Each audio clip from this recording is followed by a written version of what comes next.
Edad ko 14 years old, tinagap ko 30 second, na-soccer matay blind po. Alam ko mali pero buhay ko dito naging makulay. Bala ang alay para sa aming mga kaaw. Tara lang. Tila umiikot nga ang mundo ng mga kabataan ngayon. Habang lumilipas ang panahon, nag-iba na rin ang kanilang hilig at pananaw sa buhay.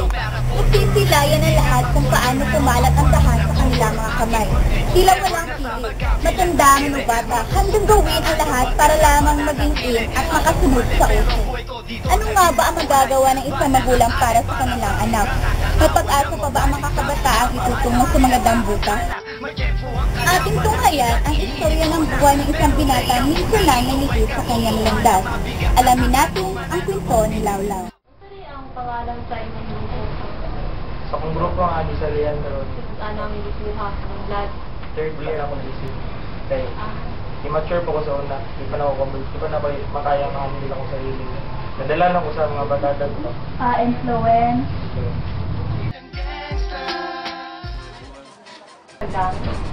Sa una, wala na ako nag-isip. Kaya, immature po ko sa una. Di pa na ako kumul. Di pa na ang naisip na ako sa una, bali, maproteksyonan lang nila ba sa mga bullying ko sa school. Yung tanong mga kabuda ko sa school, paano gusto mo away sa kuha, tapos paano maproteksyonan nila sa mga gusto mo away sa kuha. Dali dahil ka mga ginabuli dahil ka sa iyong school. Sa una. Yung ano ginabuli? Bakit ko nasabi na ginakuan ka? Kanang week ka dati. Bayad mo mag-course. Lagyan pag mas dagko sa course ko lang. So parang magpukod anong gamag, hindi ba ka para Protektahan ka. Proteksyonan nila. Okay, sige.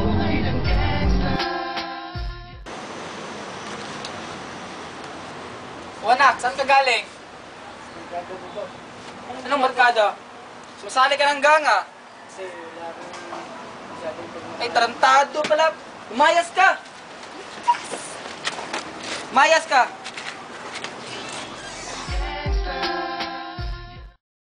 Magduwa ka. Bakit? Anong masulti na rin mga magdaduha ka? Kay, dili mo good kwan, dili mo good talagang dilaw ang buka. Kay, ang ubang grupo magsabot ang good na. Sabot nga atangan ni ba nga. Sa inyong grupo karon, active pa ba ka? Dili na ko active. Kasi, paano good karon kay eskwela ng college. Ano sa rin yung giguha ka rin na course ko? Oo. BSMT, Okay. Marine Transportation. Okay, so sa karon, kung saan ang mga pagbabago sa imo? Ang pagbabago sa akong sarili karon, nagatarong na akong eskwela, tapos pinapakita na ako sa akong mama o papa, serving kong anak para sila. Wow. Kung payo sa mga kabataan, yun na gusto nga mag-inter-an ng gang. Ang mapayo na ko sila, ng oras nga ilayin nila silang gang, may pag-igayin nila sa pag-eskwela kay kana nga grupo-grupo nga ilang sundan, wala na yung mahatag sila sa tao. Nakausap namin ang isa sa mga residenteng nakakasaksi sa mga nagaganap na riot sa kanilang lugar. Kaya sa inyong mga experiences sa kanang mga gang diri nga nahitabo diri nga lugar. Oo, diri nga lugar. Kita? Oo. Apa? Tayo. Sila. Ana, kita nyo kayo. Usually, permanente, every 2 nakadlawon or 3. Almost sila nag-part sila din. Kita-kita. Saan daan pauwi, nakilala namin ang isang grupo ng mga tricycle driver na kung saan napag-alaman namin sila pala ay mga aktibong miyembro ng isang hindi kilalang gang sa Davao. Sa mga barkada, madali po sa mga barkada, mga gangsterya. Yan na daw. Pero tinood yan ang istorya po. Hindi ko na sa inyo niya, atik-atik ko niya ko ha. Pero niyagi, huwag may mayangala po. Mga retrayot, yan na ba? Mga kawat. Sama-sama niyani. Niyani mga palawit, niyani o. Chuy mo ni mga chuy.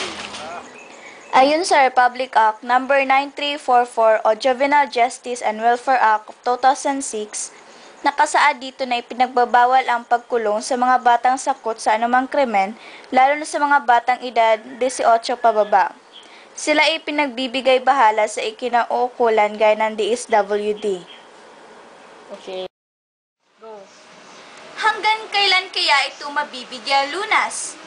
At tuluyan na ngang maibisan ang mga kinasasangkutan ng mga kabataang naliligaw sa kanila mga landas.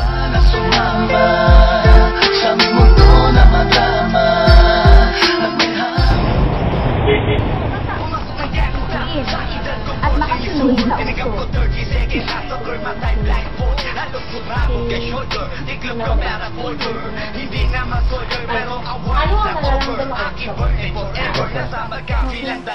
mga tusok ng karayo, marka ng mananatili. Alam ko mali pero buhay ko dito naging makulay.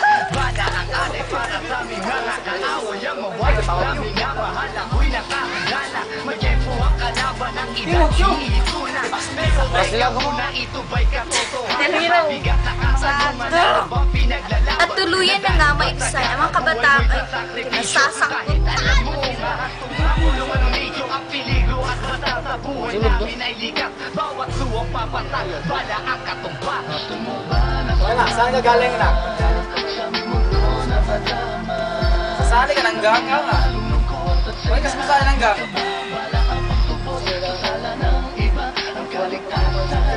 Ay, tratado ka pala. Mayas